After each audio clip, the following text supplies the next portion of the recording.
우리는 살아가면서 대부분의 시간을 일과 관련된 자리에서 보냅니다. 직장에 나가서 일하는 분들도 있고, 또 이렇게 장사하는 분들도 있고, 사람을 상대하는 일을 하는 분들도 있고, 또 집에서 가정을 돌보는 분들도 있습니다. 학생은 공부가 일일 거예요. 또 부모에게는 자녀를 돌보는 것도 일입니다. 은퇴하시는 분도 완전히 아무 일도 하지 않는 것이 아니라 여전히 가족을 돌보고 누군가를 만나고 삶의 책임을 감당하면서 살아갑니다. 근데 많은 사람에게 일은요, 기쁨보다는 부담으로 느껴질 때가 많은 것 같아요.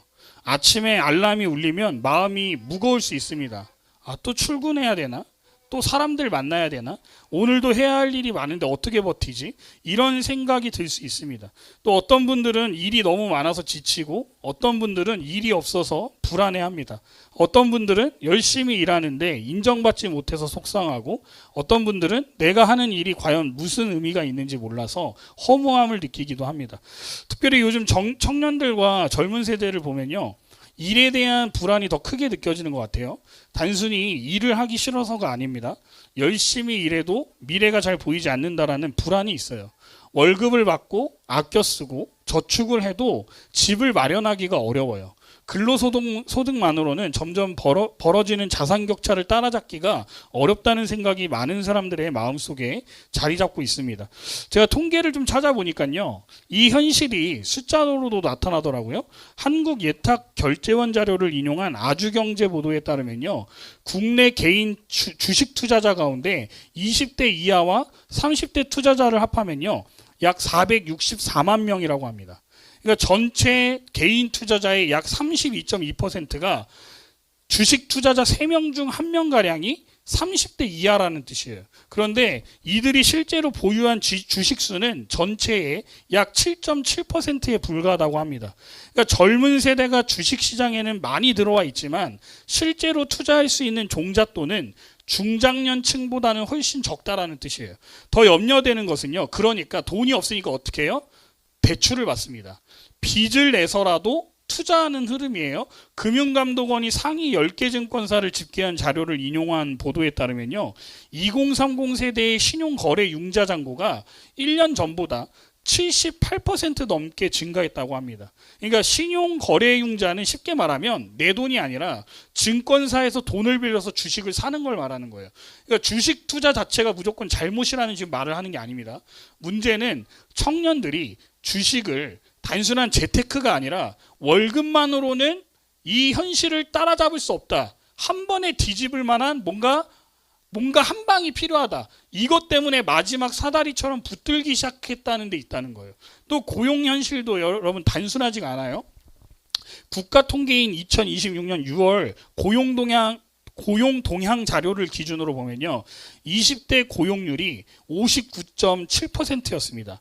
20대 10명 가운데 약 6명이 취업자로 분류되고요, 나머지는 취업자가 아닌 상태라는 뜻이에요. 물론 여기에는 학생, 군복무자, 시험준비생, 취업준비생 등 여러 경우가 포함되어 있기 때문에 이것을 단순히 청년들이 놀고 있다라고 말하면 안 됩니다. 오히려 현실은 더 복잡해요. 많은 청년들이 첫 일자리에 들어가는 것부터가 어려움을 겪고 있다는 거예요. 일하고 있어도요, 미래가 불안하고 성실하게 살아도 자산을 만들기 어렵다고 느끼는 시대를 살고 있습니다. 그래서 요즘에 가장 핫한 게 뭔지 아십니까? 20, 30대들이 가장 요즘 뭘 많이 하는지 아세요? 점을 그렇게 많이 본대요. 무당한테 혹은 타로점이나 이런 데 가가지고 내 미래가 앞으로 어떻게 될 것 같아요? 라고 물어보는 지금 추세가 급격하게 올라가고 있습니다. 그만큼 미래에 대한 불안이 있다는 거예요. 이거는요, 예수님 믿는 사람도 점보러 다닙니다. 이게 굉장히 문제가 심각해요. 그러니까 오늘 우리가 생각해야 될 문제는 단순히 요즘 사람들이 일을 안 하려고 한다가 아니에요. 많은 사람들이 일하고 싶어도 길이 좁고 일하고 있어도 미래가 잘 보이지 않는 시대를 살고 있다는 거예요. 일은 해야 하는데 일만으로는 부족한 것 같으니까 성실함만으로는 삶이 세워지지 않을 것 같은 두려움이 우리 시대를 지금 붙잡고 있습니다. 그래서 우리는 일을 신앙과 분리해서 생각할 때가 많은 것 같아요. 주일에 교회 와서 예배 드리는 건 영적인 일이고, 월요일부터 토요일까지 직장에 가고 가게 문을 열고 집안일을 하고 공부하고 돈을 버는 것은 그냥 현실의 문제라고 생각합니다. 예배는 하나님과 관계된 일이지만 일은 먹고 살기 위한 일이라고 나누어 버리는 거예요. 그런데 성경은 일을 그렇게 말하지 않아요. 오늘 본문 창세기 2장 15절을 보시면 여호와 하나님이 그 사람을 이끌어 에덴 동산에 두어서 뭐 하라고 하셨다고요? 그것을 경작하며 지키게 하셨다라고 말해요. 그럼 이 말씀 아주 중요합니다. 왜냐하면 이 말씀이 창세기 3장 이후에, 그러니까 인간이 죄를 짓고 타락한 뒤에 나온 말씀이 아니에요. 하나님께서 아담에게 일을 맡기신 것은 죄가 세상에 들어오기 전이었습니다. 아직 땅이 저주를 받기 전이었고, 아직 인간이 얼굴에 땀을 흘려야 먹고 사는 고통을 겪기 전이었어요. 그런데도 하나님은 사람을 에덴 동산에 두시고 그것을 뭐하게 하셨어요? 경작하며 지키게 하셨다는 건 일을 시키셨다라는 이야기입니다. 이 말은 일이 본래 저주가 아니라는 뜻이에요. 우리는 일이 힘들기 때문에 일을 저주처럼 느낄 때가 많습니다. 아, 진짜 일만 안 해도 살 것 같다. 돈만 많으면 진짜 내가 일 안 하고 살고 싶은데, 진짜 로또 왜 안 되냐 막 이러면서 삽니다. 이런 말을 하기도 해요. 근데 물론 일이 힘든 게 사실입니다. 일터에는 스트레스가 있고 사람과의 갈등이 있고 피곤함이 있고 책임의 무게가 있어요. 그러나 성경적으로 보면 일 자체가 저주가 아니에요. 하나님께서 타락 이전에 인간에게 일을 맡기셨다면 일은 인간을 괴롭히기 위해서 하나님이 주신 것이 아니라 하나님께서 사람에게 맡기신 선한 부르심입니다. 하나님은 사람을 아무것도 하지 않고 가만히 있는 존재로 만들지 않으셨어요. 하나님은 사람을 하나님의 형상대로 만드셨고 그 사람에게 세상을 돌보고 가꾸는 책임을 맡기셨습니다. 에덴 동산을 경작하며 지키게 하셨다라는 것은 하나님께서 만든 세계를 누구에게 맡기신 거예요? 사람에게 맡기셨다는 뜻이에요. 하나님이 창조하신 세상을 사람이 함부로 쓰는 것이 아니라 하나님의 뜻에 맞게 돌보고 관리하도록 하신 겁니다. 그러므로 사랑하는 성도 여러분, 우리는 이를 바라보는 눈이 바뀌어야 돼요. 일은 단지 월급을 받기 위한 수단만이 아닙니다. 일은 단지 먹고 살기 위해 어쩔 수 없이 해야 되는 현실만도 아니에요. 일은 하나님께서 우리에게 맡기신 자리입니다. 내가 서 있는 직장, 내가 운영하는 가게, 내가 돌보는 가정, 내가 감당하는 공부와 내가 맡은 작은 책임까지도요, 하나님 앞에서 의미 없는 일이 아니에요. 예를 들어서 의사는 사람을 돌보고 사람의 몸을 돌보고 교사는 학생을 가르쳐야 되고 장사하는 사람은 정직한 거래를 통해서 누군가의 필요를 채워줘야 됩니다. 회사에서 맡은 일을 감당하는 사람도 가정에서 자녀와 집안일을 돌보는 사람도 공부하는 학생도 모두 자기 자리에서 누군가를 섬기는 거예요. 겉으로 보기에는 다 다른 일이지만요, 하나님 앞에서 보면 모두가 하나님께서 맡기신 삶의 자리일 수 있습니다. 물론 세상은 일을 크고 작음으로 나눠요. 돈을 많이 버는 일은 가치 있다라고 말하고 눈에 띄지 않는 일은 별거 아닌 것처럼 여깁니다. 이름이 알려지는 일은 대단해 보이고 반복되는 일상적인 일은 하찮아 보일 수 있어요. 그러나 하나님은 그렇게 보지 않으신다고요. 하나님은 우리가 어떤 직함을 가졌는지만 보시는 분이 아닙니다. 하나님은 그 일을 어떤 마음으로 감당하는지를 보세요. 작은 일이라도 하나님 앞에서 정직하게 감당하면 그 일은 하나님께 드려지는 일이 될 수 있습니다. 사람들이 알아주지 않는 일이라도 사랑으로 감당하면요, 그것은 하나님 앞에서 귀한 섬김이 될 수 있어요. 그래서 우리는 이렇게 물어야 돼요. 나는 지금 이 일을 왜 하고 있는가? 단지 돈 때문입니까? 단지 사람에게 인정받기 위해서입니까? 단지 남들보다 뒤처지지 않기 위해서입니까? 물론 돈도 필요합니다. 인정받고 싶은 마음도 있을 수 있습니다. 그러나 성도의 일은 거기서 멈추면 안 됩니다. 우리는 하나님께서 내게 맡기신 자리에서 하나님께서 원하시는 방식으로 하나님 앞에서 일해야 돼요. 여러분, 이게 일과 영성의 출발입니다. 영성은 교회 안에서만 나타나는 게 아니에요. 예배 시간에 눈을 감고 기도할 때만 영적인 사람이 되는 게 아니고요. 진짜 영성은 내일 아침, 월요일 아침에 드러나는 거예요. 출근하기 싫은 마음을 붙들고도 하나님 앞에서 하루를 시작하는 것, 맡겨진 일을 대충 하지 않는 것, 사람을 속이지 않는 것, 내 이익만이 아니라 다른 사람의 유익을 생각하는 것, 아무도 보지 않아도 정직하게 일하는 것, 이것이 바로 일터에서 드러나는 신앙인 거예요. 사랑하는 성도 여러분, 오늘 본문은 우리에게 분명히 말합니다. 일은 저주가 아니에요. 하나님께서 사람에게 주신 선한 부르심입니다. 하나님은 우리를 예배당 안에서만 찾으시는 것이 아니라 우리가 일하는 자리에서도 하나님 앞에 서기를 원하세요. 그러므로 내 일이 작아 보인다라고 여러분 낙심하지 마십시오. 내 연봉이 적다고 해서 내가 지금 무가치한 일을 하고 있는 게 아니에요. 사람들이 알아주지 않는다라고 무너지지 마십시오. 하나님께서 맡기신 자리라면 그 자리는 의미가 있는 거예요. 오늘 우리는 이런 고백으로 하나님 앞에 나아가면 좋겠습니다. 하나님, 제가 하는 일을 하나님께서 맡기신 자리로 보게 해주십시오. 이 자리에서 정직하게 성실하게 하나님 앞에서 살아가게 해주십시오. 우리 옆에 있는 분에게 이렇게 격려하면 좋겠습니다. 하나님 앞에서 일합시다. 격려해 주세요. 네. 자, 두 번째입니다. 죄는 일을 없앤 것이 아니라 일을 고통스럽게 만들었어요. 사랑하는 성도 여러분, 여기서 우리가 한 가지를 더 생각해야 됩니다. 일이 본래 하나님께서 주신 선한 선물이라면 왜 우리는 일을 하면서 이렇게 힘들어할까요? 왜 일터에는 기쁨보다는 피곤함이 많고 감사보다는 불평이 많아지고 보람보다는 상처가 많을까요? 왜 어떤 사람은 일을 너무 많이 해서 무너지고 어떤 사람은 일자리를 얻지 못해서 불안하고 어떤 사람은 열심히 일해도 미래가 보이지 않아서 절망할까요? 그 이유는 일이 처음부터 나빴기 때문이 아니라고 말씀드렸죠. 죄가 세상에 들어왔기 때문입니다. 창세기 3장 17절부터 19절을 보면 하나님께서 범죄한 아담에게 이렇게 말씀하십니다. 땅은 너로 말미암아 저주를 받고 너는 내 평생에 수고하여야 그 소산을 먹으리라. 땅이 내게 가시덤불과 엉겅퀴를 낼 것이라. 네가 먹을 것은 밭의 채소인즉 네가 흙으로 돌아갈 때까지 얼굴에 땀을 흘려야 먹을 것을 먹으리니. 여러분, 이 말씀을 보면 타락 이후에 일이 사라진 것이 아니에요. 사람은 여전히 뭐합니까? 일을 해야 돼요. 그러나 일이 고통 속에 놓이게 되었다는 거예요. 그러니까 성경은 일을 저주라고 말하지 않습니다. 일이 없어지는 것이 복이라고 말하지도 않아요. 다만 죄로 인해 일이 깨어졌다라고 말해요. 원래 일은 하나님께서 맡기신 세상을 돌보고 가꾸는 선한 부르심이었는데 죄가 들어온 이후에 그 일에 가시덤불과 엉겅퀴가 생긴 거예요.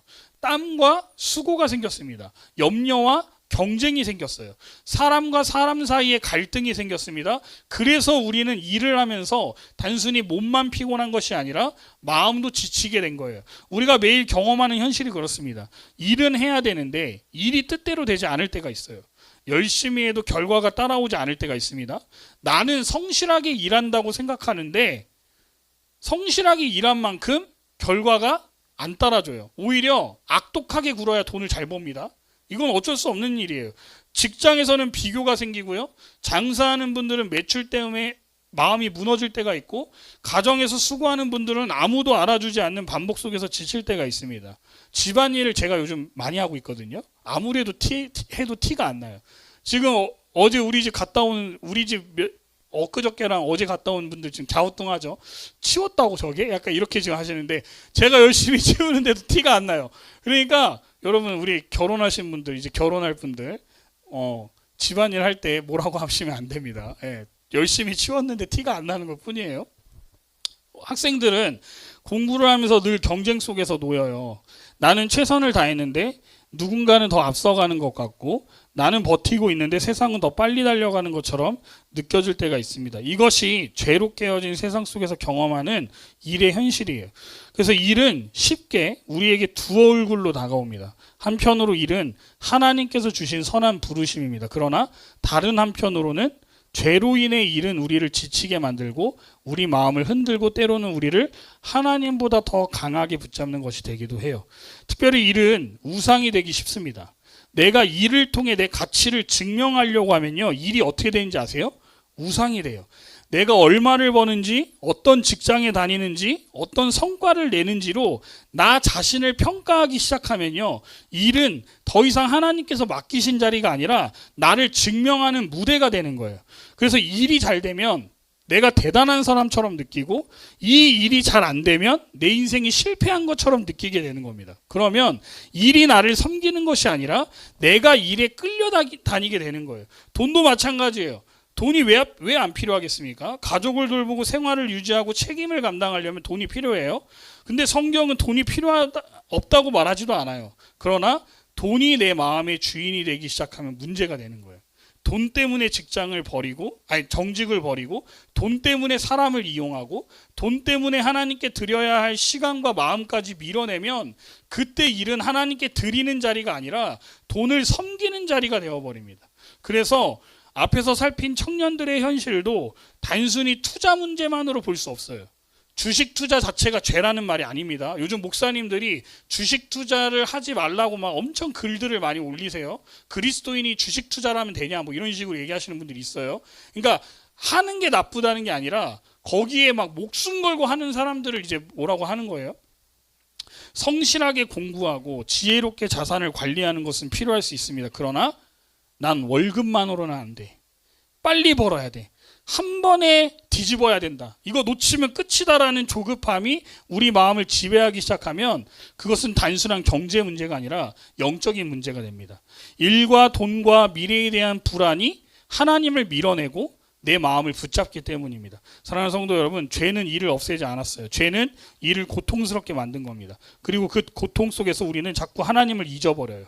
내가 더 많이 벌어야 산다고 생각하고 내가 더 돈을 많이 벌어야 사람들이 인정한다라고 생각하고 그래야 내가 가치 있는 사람이 된다고 생각해요. 내가 더 빨리 올라가야 안전하다고 생각합니다. 통장에 많이 돈이 쌓여야 내 인생이 안전된다고 생각해요. 안정된다고. 그러나 그렇게 살수록 마음은 더 불안해지는 거예요. 왜냐하면 일과 돈과 성과는 우리에게 최종적인 안식을 줄 수 없기 때문입니다. 그러므로 우리는 일의 고통을 너무 가볍게 말해서도 안 됩니다. 믿음 있으면 힘들지 않아야지라고 말하면 안 돼요. 일터의 현실은 실제로 힘듭니다. 생계의 무게는 실제로 무거워요. 사람과의 갈등은 실제로 아픕니다. 미래에 대한 걱정도 실제입니다. 하나님은 그 현실을 모르시는 분이 아니에요. 성경은 사람에게 얼굴에 땀을 흘려야 먹고 살게 되었다라고 말씀합니다. 하나님은 우리가 일하며 흘리는 땀과 눈물과 피곤함을 아세요. 그러나 동시에 우리는 여기서 멈추면 안 돼요. 일이 힘들다고 해서 일을 저주로만 보거나 일하지 않는 삶을 복으로만 생각해서는 안 됩니다. 성도는 깨어진 일의 현실 속에서도 하나님께서 본래 일에 담아두신 뜻을 다시 붙들어야 돼요. 일은 고통스럽지만 여전히 하나님께서 맡기신 자리입니다. 일터는 힘들지만 여전히 하나님 앞에서 살아야 할 자리예요. 가시덤불과 엉겅퀴가 있지만 그 자리에서도 우리는 하나님을 의지하며 살아가야 돼요. 그래서 우리는 이렇게 기도해야 됩니다. 하나님, 제가 일의 고통 때문에 하나님을 잊지 않게 해주십시오. 돈 때문에 제 마음이 무너지지 않게 해주십시오. 인정받고 싶은 마음 때문에 사람을 미워하지 않게 해주십시오. 미래가 불안하다고 해서 하나님보다 다른 것을 더 붙들지 않게 해주십시오. 사랑하는 성도 여러분, 죄로 인해 일은 고통스러워졌죠. 그러나 하나님은 그 고통 속에서도 우리를 버려두지 않으십니다. 하나님은 우리가 일터에서 지쳐 쓰러지는 사람이 아니라 그 자리에서도 하나님을 붙드는 사람이 되기를 원하세요. 일이 힘들수록 우리는 더 하나님 앞에 서야 됩니다. 일이 불안할수록 우리는 더 하나님의 말씀을 붙들어야 돼요. 그런데 우리가 이렇게 하나님 앞에서 일해야 한다고 말하지만 우리 모두가 늘 그렇게 살지는 못해요. 인정받고 싶은 마음 때문에 사람을 미워할 때도 있습니다. 성실하게 살아야 한다는 것을 알면서도 지쳐서 대충 하고 싶을 때도 있고 하나님 앞에서 일해야 된다는 걸 알면서도 사람의 평가에 마음을 빼앗길 때가 있어요. 그러나 주님은 그런 우리를 버리지 않으세요. 예수님은 수고하고 무거운 짐진 자들을 부르시는 분입니다. 우리의 가치는 직장 이름이나 월급이나 성과로 결정되는 것이 아닙니다. 우리의 가치는 예수 그리스도 안에서 하나님의 자녀가 되었다는 사실로 결정됩니다. 그러므로 우리는 일로 나를 증명하려고 사는 사람이 아니에요. 이미 은혜 받은 사람으로 하나님께서 맡기신 일을 다시 감당하는 사람입니다. 최근에 제가 상가를 여기 전도를 많이 하잖아요. 근데 교회를 거의 진짜 안 다니셨던 분인데 저를 만나고 나서 교회를 다니시기 시작하셨어요. 근데 저희 교회를 안 나오시고 지금 전도는 제가 했는데 저희 교회 안 나오고 여기 앞에 대형 교회를 나가요. 그 둘째 딸 따라서. 근데 이분을 제가 축복 기도를 엄청 했습니다. 너무 감사해서 예수님을 만날 수 있다는 게 너무 감사해서 막 기도를 해드렸는데 엊그저께 이제 전도를 또 나갔죠. 이제 만났습니다. 수련회를 갔다 오셨다는 거예요. 여러분. 그리고 주일날 원래 한평생 20년 장사하면서 한 번도 주일날 쉬어본 적이 없대요. 근데 하나님을 만나기 위해서 주일날 문을 닫겠다고 결단을 하신 거예요. 제가 문 닫으라 그랬거든요. 주일날 주님 앞에 온전하게 헌신해라. 그렇게 믿음 생활 해야 된다라고 하면서 결단하라고 했더니 그 교회에서도 이제 뭐 세일 모임이나 이런 거 하시면서 많은 권면이 있으셨나 봐요. 그래서 주일날 문을 닫으셨어요. 여러분, 하루 매출이 주일날 그것도 주말에 한 200은 나온다고 하시더라고요. 열심히 벌면.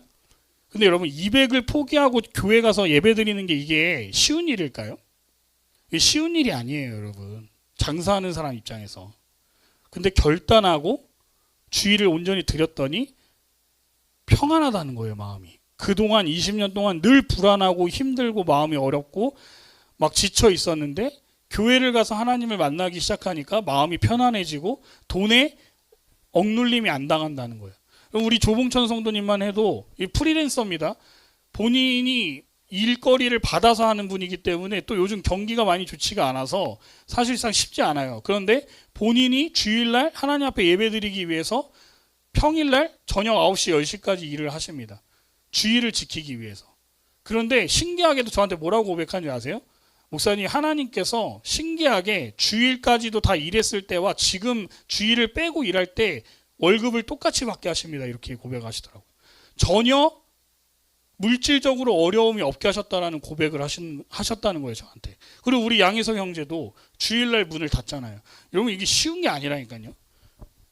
정말 결단하고 우리를 위해서 음식을 제공해주고 교제할 수 있도록 자기의 가게를 내어준다는 것은요, 결코 쉬운 일이 아닌데도 우리 희석 형제는 그 일들을 감당하고 있어요. 저는 물론 여러분 비교하려고 말하는 게 아닙니다. 그러한 믿음이 하나님께서 채우신다라는 것을 우리 성도님들의 삶을 통하여서 우리가 볼 수 있다는 거예요. 근데 제가 많은 상가를 다니면서 요즘 가난한 성도들을 많이 만나게 하시는데 장사하고 나서부터 교회를 안 다닌대요. 그런 얘기를 너무 많이 들어요. 그럼 뭐 제가 그래서 권면했습니다. 주일날 문 닫으십시오. 네, 교회 다시 돌아가십시오.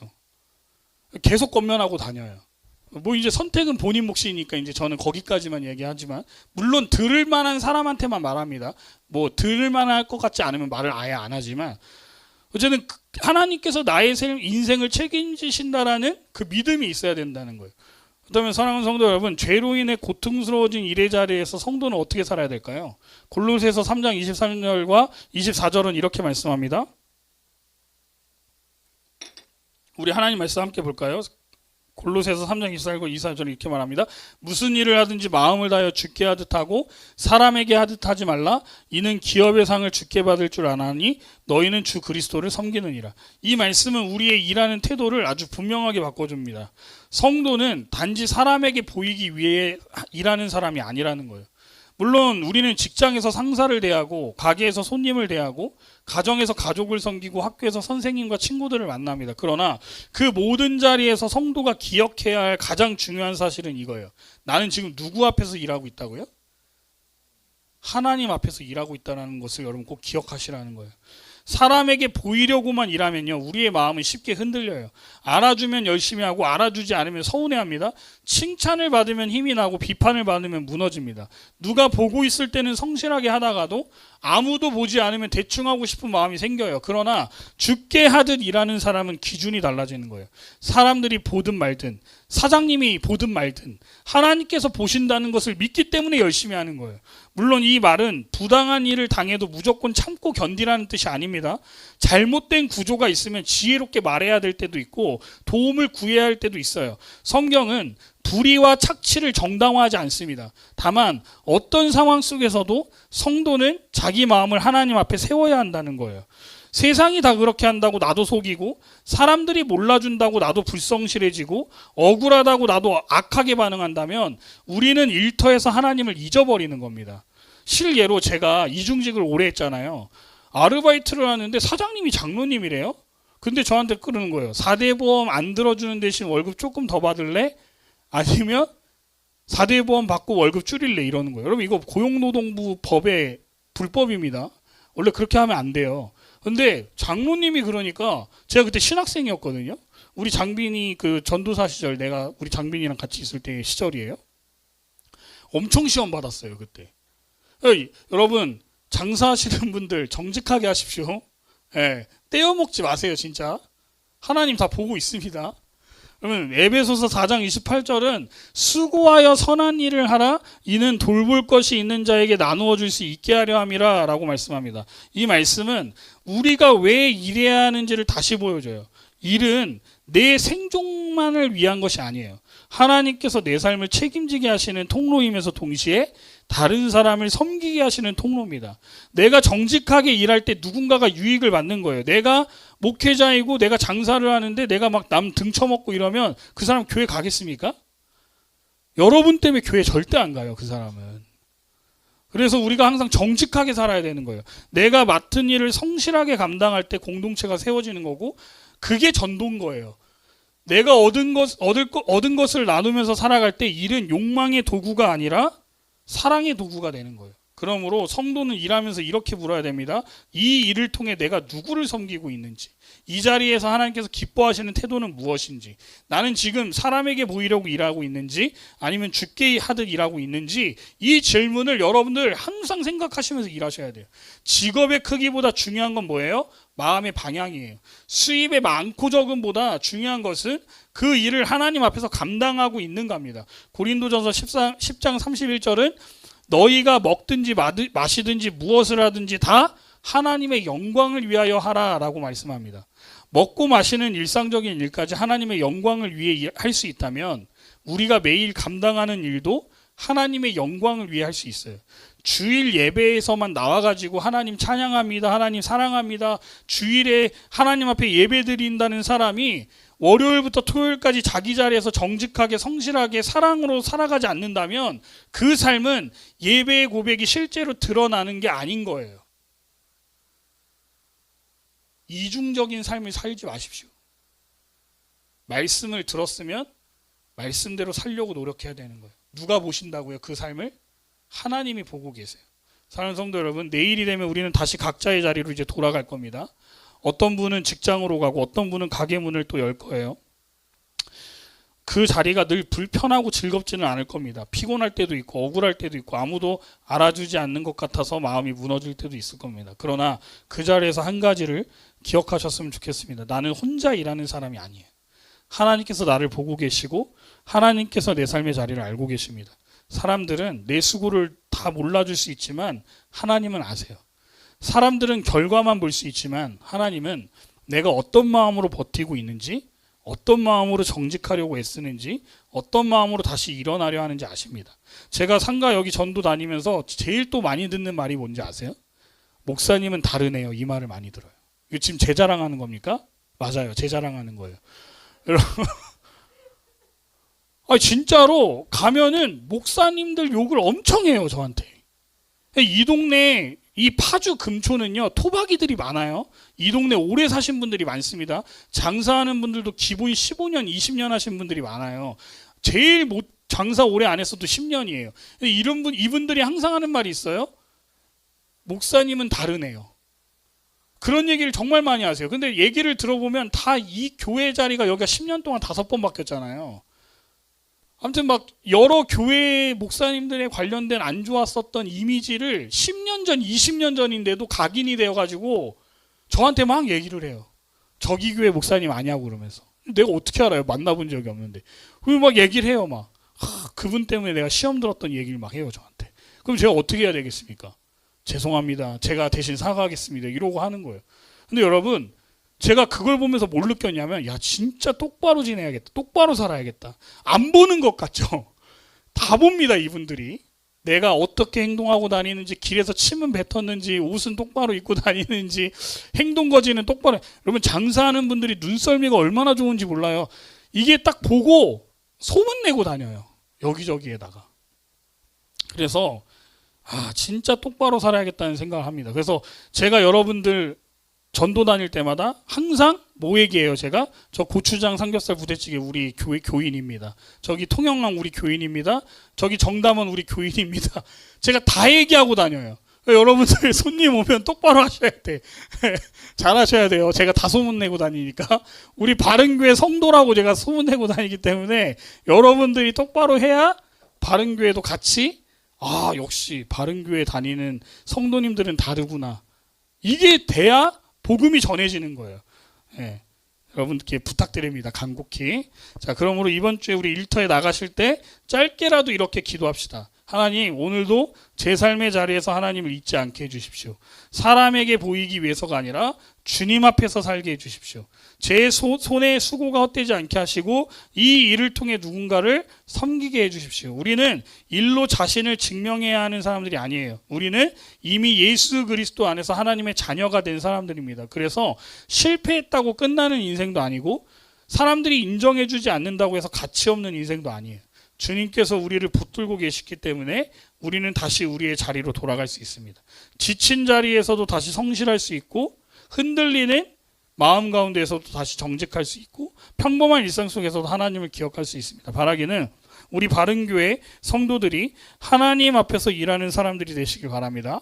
직장에서도 가정에서도 가게에서도 학교에서도 하나님을 잊지 않는 사람들이 되시길 바랍니다. 우리의 수고가 단지 먹고 사는 수고로 끝나지 않고 하나님께 드려지는 삶의 고백이 되시기를, 그렇게 이번 한 주도 주님 앞에서 살아가는 저와 여러분들 되시기를 주님의 이름으로 축원합니다.